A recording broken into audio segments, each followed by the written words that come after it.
Mr. Aaron Ra.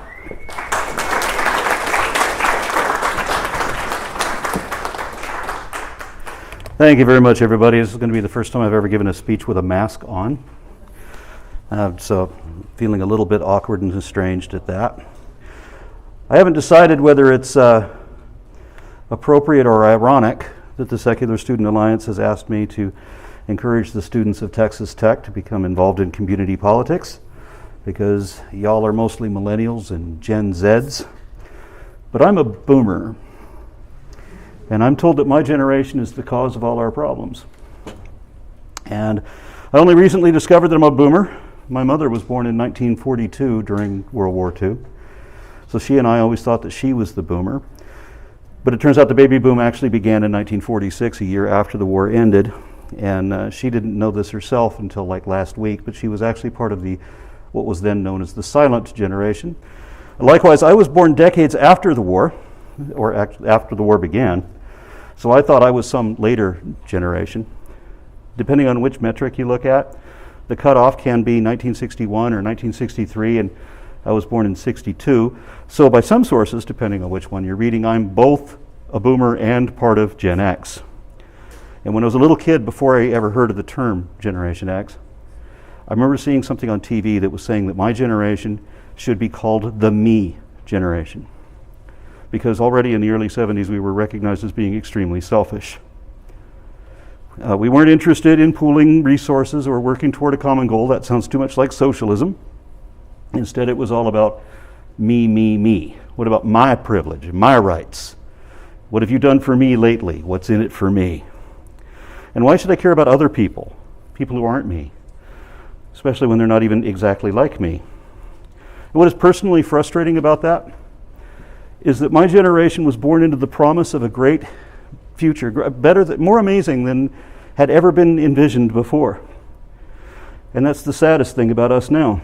We were the hippies with the new music, the new styles, the new ideas. We were going to change all the fuddy-duddy, the traditional conventions, with unprecedented social progress for women, minorities, and unconventional families.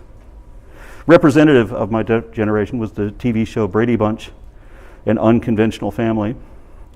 It was, we know that both of the parents had to have been married before, because back then, those kids would have been declared illegitimate bastards otherwise. And we also know that Mike Brady had to be a widower, because back then it was not possible for a man to win child custody. Old-fashioned ideas. But the writers of the show decided that it would be too depressing if both husband and wife were widowers. So Carol Brady was apparently divorced, although they couldn't talk about that because at that time being divorced was immoral. And Brady Bunch had to have the wholesome family values where everybody's white and all the pretty girls are blonde. But the same people who were breaking with outdated prejudice and prudishness, who back then advocated for free love and equality for every race, sex, and creed, who were once against discrimination and bigotry in all forms, are now, today, writing discrimination into the law and trying to restrict women's reproductive rights and waging a war on the very drugs they used to take, specifically because they can use that to disproportionately penalize black and brown people, which is the main reason that marijuana was criminalized in the first place. How is it that my generation explored the depths of the ocean, harnessed the power of the atom, walked on the moon, and eradicated the worst plagues in our species' history, yet that same generation now denies that we ever went to the moon and says that masks don't work and that viruses don't exist and that the vaccine is just some weird power play, a part of some nefarious conspiracy of unknown operators or overseers who may or may not even be human, depending on which crackpot you talk to. I know people who actually believe that Donald Trump is still president in fulfillment of biblical prophecy, that fluoridation is a communist plot, that Bill Gates invented the coronavirus to reduce the world population by 90% using a virus that only has a 2% lethality. And so for that reason, we are supposed to avoid getting the vaccine because he invented that too. And to somebody, this makes sense. I was told that Tom Hanks drinks raped baby's blood while worshiping the devil, and that Obama is a foreign-born Muslim socialist who controls everything Biden does or says through his hidden earpiece. And that somehow Obama is still going to take all our guns away. It'll happen eventually. And the only reason that they don't believe that the world is flat is because they do believe that there's another Earth on the other side of the sun from this one on the same orbital track with another human population on it, and that's where Adam and Eve came from. And there's another alien race where extraterrestrial reptiles in human guise have come to the Earth to assume control over the Illuminati. I know people who believe all of these things, and it prompts me to ask, when did such abject stupidity become the American way? A lot has changed over the course of my half-dozen decades on this planet.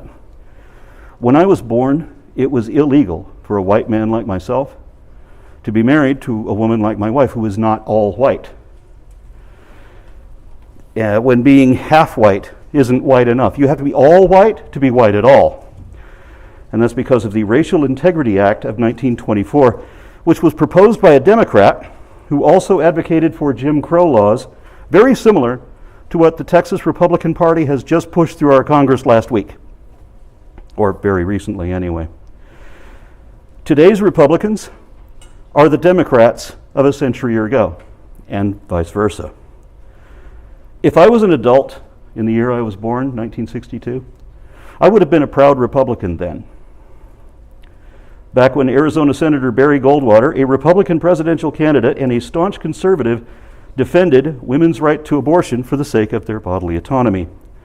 He said that shouldn't be a conservative issue, but it became one because it was the best way to give single-issue voters a moral mission to overlook and ignore all the awful things their anti-abortion legislators were enacting behind the scenes without them noticing.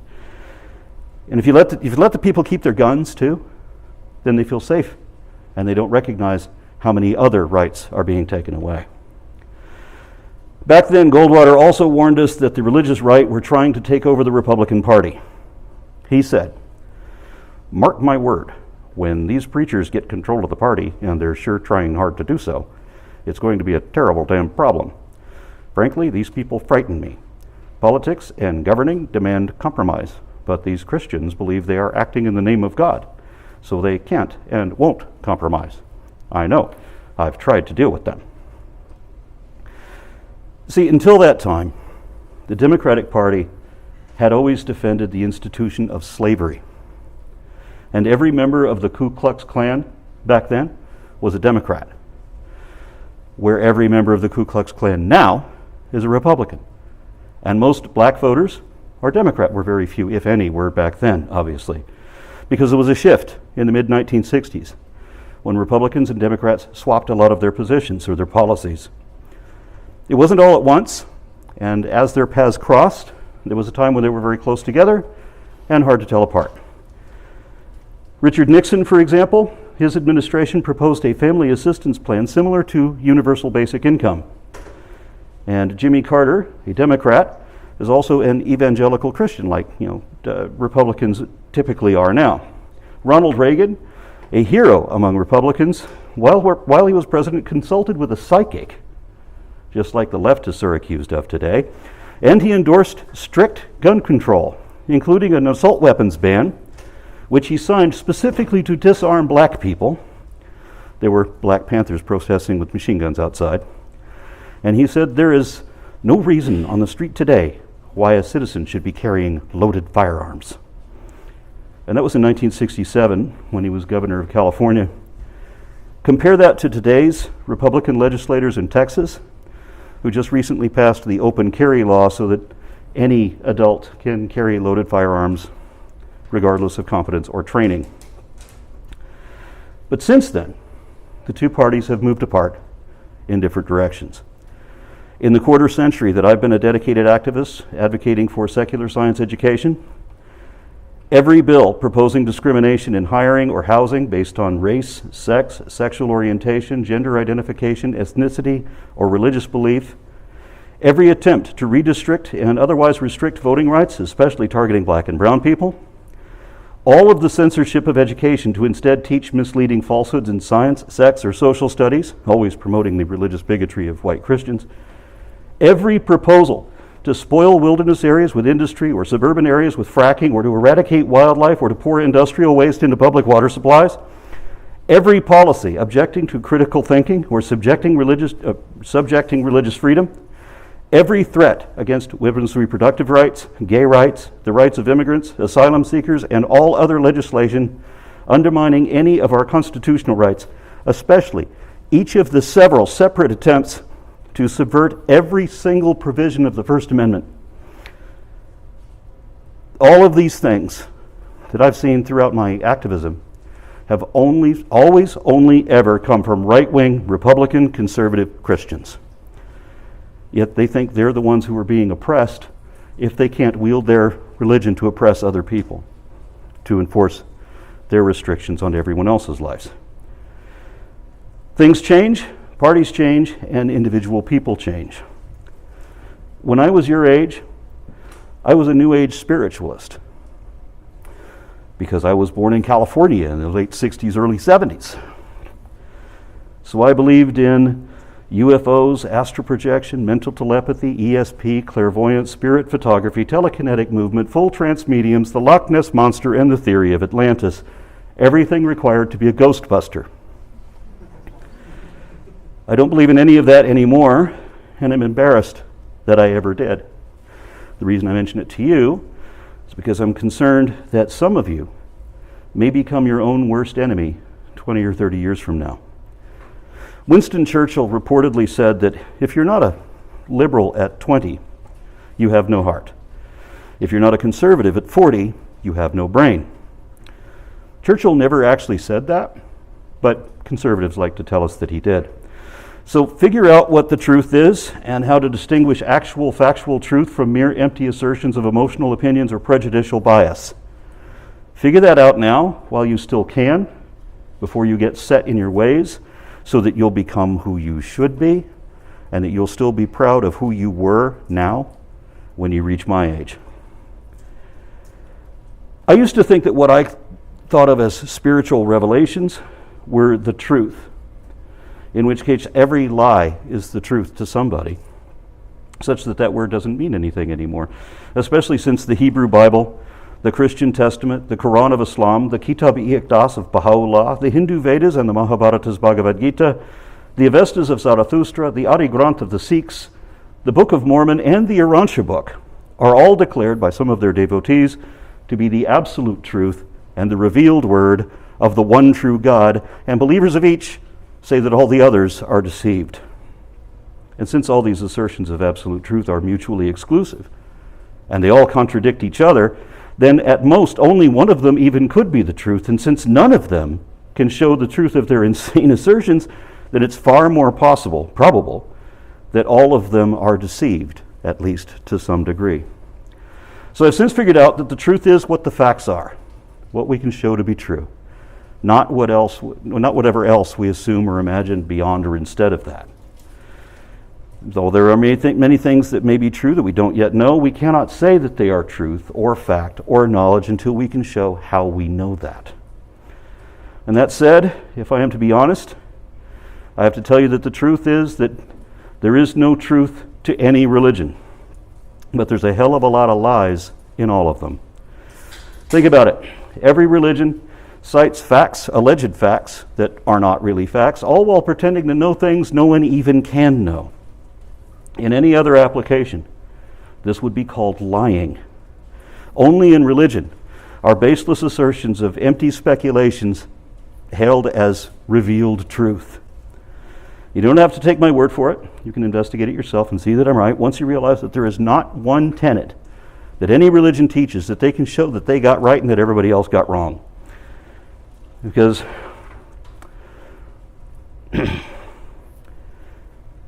every claim that any religion makes falls into one of two categories. All of them are not evidently true, meaning that there's no evidence to support them. And that's as good as it gets, because for the rest of it, there's evidence against it, meaning that it's evidently not true. And there is no truth to the claim of any claim of the supernatural from any other source either, because no one has ever been able to substantiate any aspect of that enough to distinguish spiritualism, mysticism, or psychic phenomena from mere imagination, hallucination, the illusions of delusion. Nothing of the supernatural has been shown to be real at all, such that whenever you use the word supernatural in a sentence, you could replace that word with magical or imaginary without changing the quality of the sentence. It'll still be just as accurate and still mean exactly the same thing.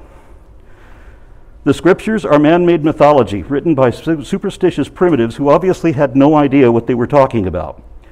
The Hebrew Bible, the New Testament, and the Quran are all just as indefensibly absurd as the Book of Mormon or Dianetics for Scientology. And we know that many of those stories are not really true. Even evangelical Christians admit, if they're trained in genetics or paleontology, that there was no Adam and Eve, no Garden of Eden, no Tower of Babel, and no global flood either, ever. Even rabbinical scholars admit that the Exodus never happened. I've interviewed historians and archaeologists who say that Moses never existed, that he's a compilation of, or a composite of Hammurabi, Sargon, the chief mage of Pharaoh Senefru, and a couple of other real and legendary characters. There was never one real guy who did all of the stuff that Moses was supposed to have done, both in the book and in the movie. And the Pentateuch that Moses was supposed to have written was actually written centuries later by a whole bunch of other people, long after the time that believers imagined that he lived, because his story doesn't actually fit into the known history of Egypt. I've heard and read Jewish rabbis explain how Jesus failed to fulfill any of their messianic prophecies, with the single exception of him being Jewish. That's it, nothing else. The only actual prophecy Christians can point to was artificially fulfilled with the establishment of the State of Israel. And we still know that at least some of the stories about Jesus were already told about other half-human God-men and prophets of other cults from centuries earlier. Even if there was one guy, to which most, but still not all, of the Jesus legend could be attributed, Bible scholars already know of at least a few stories about him that never really happened, that were made up and added into the scriptures later. And that's to say nothing of the other books about Jesus, the non-canonical gospels that never made it into scripture and were instead declared heretical. Some of the stories in the scriptures are legendary embellishments, grossly exaggerated and distorted.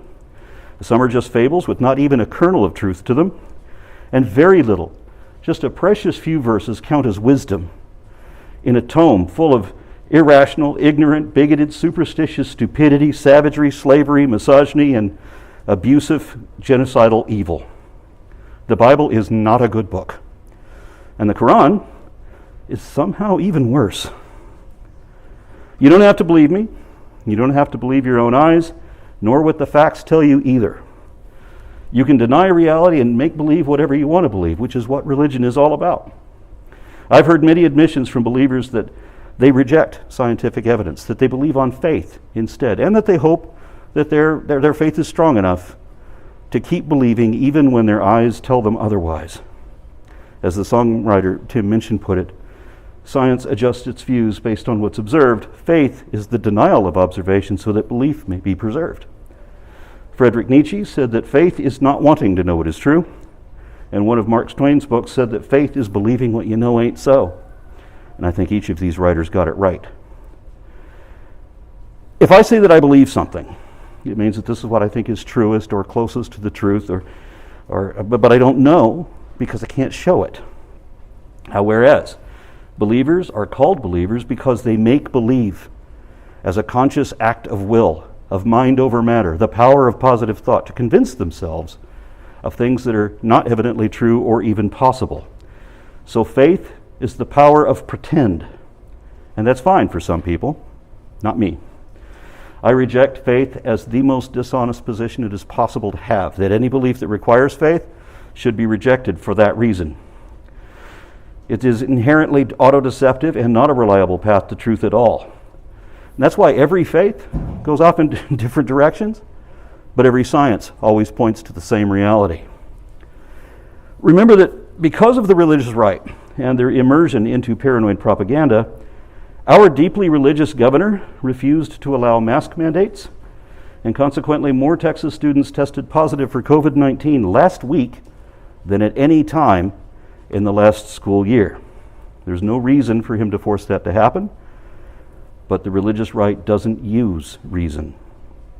I was trying to help some believer who was saying really stupid things that anyone could immediately prove are completely wrong, and his defense was that this is what he wants to believe, and that I shouldn't correct him because he said he has the right to be wrong, which he does. Ironically, he was right about his right to be wrong. But I have the right to be right. And so I'm going to tell it like it is, what it really is, what the reality is, what we can show it to be without having to use our imagination to just believe it. And I'll say that even if it means dispelling whatever fantasy you'd rather pretend. I think that any belief that requires faith, reject it for that reason because it's auto-deceptive, but you do you. If you're teaching other people's children, then you should be held to the standards of mainstream scientific fact. Otherwise, you're just lying to them, and there's no excuse for that. But if you're only talking about you and your family personally, then you're welcome to believe whatever bullshit, horseshit, batshit stories you like, for any reason or none. As Americans, you still have that right, at least for now. As an atheist, I believe in freedom of religion because one of the most fundamental rights humans have is the ability or the right to free thought, to think and believe whatever we do for whatever reason makes sense to us, even if you can't justify it to anyone else. You don't have to. Yet religion, especially each of the Abrahamic religions, would deny us even that, threatening a fate worse than death for the mere thought crime of not believing impossible nonsense for no good reason. Because most religions have historically punished blasphemy, heresy, and apostasy as capital crimes with a death sentence. That's how afraid religion is of free thought, skeptical inquiry, and critical analysis. They expect you to believe what you're told just because they told you to. And that's why the threat against your religious freedom comes not from unbelieving infidels like myself, regardless what I may say, in callous indifference to your make-believe. The threat comes from those who want to impose their belief system onto everyone else and make their faith the law of the land. The American religious right are called Christian dominionists because they want dominion over everyone else. And so do the Muslims. Now, Christianity is the largest religion, but Islam is close behind them and gaining fast. Whichever religion wins, we all lose. Fortunately, atheists, or those with no religious affiliation, are the fastest growing demographic in every state and worldwide, while Christianity is in a general state of decline. Islam is still the fastest growing religion, but it's having problems with attenuation as Muslims lose their faith, not just in the West, but also in Sharia countries, where apostasy carries a death sentence or the medieval punishment of the lash on top of imprisonment. That's how important it is for people to think freely and for religion to inhibit and prohibit that. Christian nationalists, who still own and control practically everything at every level of state and federal government, say that religious freedom means being free to worship the Protestant version of Jesus however they tell you to, and to vote how they tell you to, and to tithe at least 10% of your income, or else you have to show reverence and deference to the dominant denomination while everyone else is subjugated as a second-class sinner. I was motivated to activism when, around Y2K, when a number of religious extremists were bragging to me about how their church congregation had voted in a block as their minister had instructed in a coalition, an association, a whole bunch of different congregations across the state. Preachers on the phone with each other, telling each other how everybody in their congregations should vote. And the group I was talking to at that time were Reconstructionists, the fundamentalists. And their plan, of course, was to put these people in positions of power so that right-wing religious extremist Christian nationalists would control everything soon enough. And they were boasting like the villain in a spy movie that they had already positioned so many judges and senators that with direct relation to the Chalcedon Institute and so on, that it was already too late to disrupt their fiendish plan to overturn our democracy, our democratic republic, and replace that with a theocracy enforcing Levitical law. And if you want to see a legal system that's even worse than Sharia, read Leviticus. That plan was accidentally revealed to be part of the wedge strategy to Christianize America. It was to begin by undermining science education, to continue on to criminalize and marginalize atheists, non-Christians, and all forms of non-binary sexuality, enforcing Christianity as the state religion in a complete rejection of secularism. They've failed in most of their attempts so far, but they are relentless. Collectively, they can't be bargained with, they can't be reasoned with, they don't feel pity or remorse or fear, and they absolutely will not stop, ever, to borrow another line from another movie. Whenever bills promoting discrimination fail, they simply submit a new one, or the governor starts another Senate session to push a favorite one through. For example, right now, Texas Senate Bill 2 seeks to require K through 12 and public university students to participate in sports according to the sex that is correctly stated on their birth certificate, thus banning transgender youth from participating in line with their gender identity, regardless of their degree of transition. When I ran for Texas State Senate, my opponent's platform was the promise that trans people could only use the bathroom indicated on their ID. With everything going wrong in our state at the time, that was the most important thing to him, that trans people couldn't pee. Now just think about, having the police scrutinize people as to whether they're in the right bathroom or not. Just imagine your great aunt, the one with the tree trunk build and maybe bushy eyebrows. Maybe the police are scanning her and forcing her to show her ID to show that she's in the right bathroom. I don't care which toilet you use, it doesn't matter. You just wash your hands. But that guy was such a religious nut that he accused the other conservative Christian Republican in the primary of being in league with Satan. I dropped out of the race when another Democratic candidate had a much more realistic shot because, look at me. But can you imagine how that guy would have attacked me if he's calling the other Christians Satanists? Of course, it's not just one guy with one bill in one state. Across the country, the religious right are posing a blitz of bills in their imagined culture war. They recently filed 93 athlete bans, like the one I just described, 183 anti-trans bills, 374 anti-LGBT bills, and 51 medical care bans. And what's that last one? Well, for example, American Atheists is currently opposed to House Bill 1424, which would allow healthcare providers and institutions to refuse to provide necessary medical care because of religious beliefs.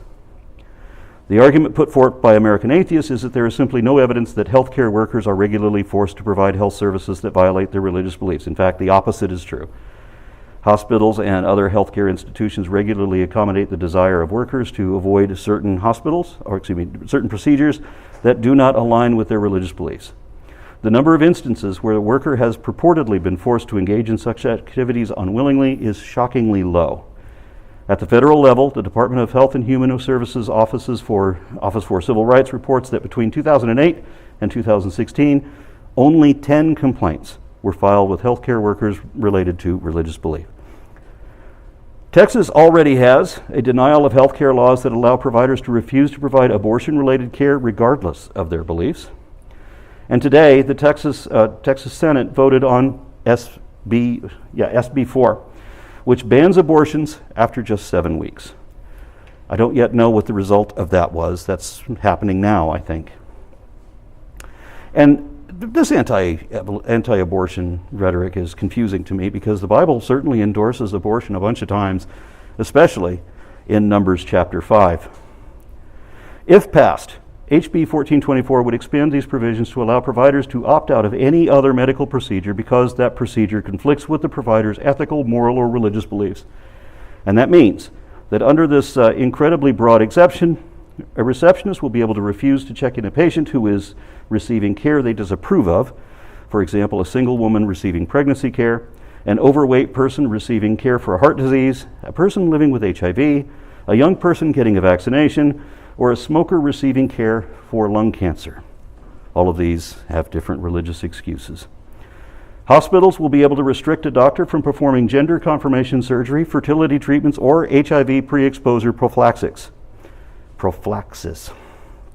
Nursing homes will be able to refuse elderly people their ongoing treatment that they disagree with, such as contraception to prevent STIs, HIV care, or end-of-life palliative care. Because the bill would allow medical practitioners to refuse to provide any service or referrals that are in conflict with their alleged beliefs, a pharmacist will be able to refuse to fill any prescription with which they disagree, ranging from contraception to HIV medication and beyond, and then refuse to refer the prescriptions to allow the patient to get it filled elsewhere. Although proponents claim that HB 1424 is about religious freedom and the consciences of individual healthcare workers, the bill is actually more about imposing religious bigotry, especially against women and what I prefer to call queer folk, because I sometimes get LGBTQ, no, I get confused. So, it's not like they have to justify these religious beliefs, nor could they. When the book of Leviticus implies that homosexuality is a sin, that part of the book is God's eternal and unchanging word. But when Leviticus also says it's a sin to have tattoos or to eat shellfish, then the whole of the Old Testament can be thrown out because Jesus fulfilled the law, even though Jesus also clearly said that we have to follow every jot and tittle of that still. The only good bill which American Atheists is trying to endorse in Washington is H.R. 1450, the Do No Harm Act. It was proposed a couple years ago by Democrat Joseph Kennedy and is finally getting a hearing. It clarifies that the Religious Freedom Restoration Act was meant to ensure that religious freedom is only used as a shield to protect individuals from discrimination and not also as a sword to cut down the rights of others. So what can you do about all of this? And your favorite pet peeve in the moment. You can do this the old-fashioned way, run for office like the opposition is always doing. The very least you can do is vote, and that really does work, certainly a lot better than not voting. Social media has been extremely effective. That's how I got started, because it gives us all a voice in the community theater. And I didn't stop there. I mean, I testified personally and I protested visibly, and I do all that I can in this divisive time to reach and reach and teach other people in the grassroots. And I've been doing that for more than a dozen years now. And I can tell you that while it seems to be completely overwhelming, I get at least a handful of emails every week from former believers thanking me. So that's what I do, but that's me. I'm sure you have your own ideas. So please tell me, what will you do?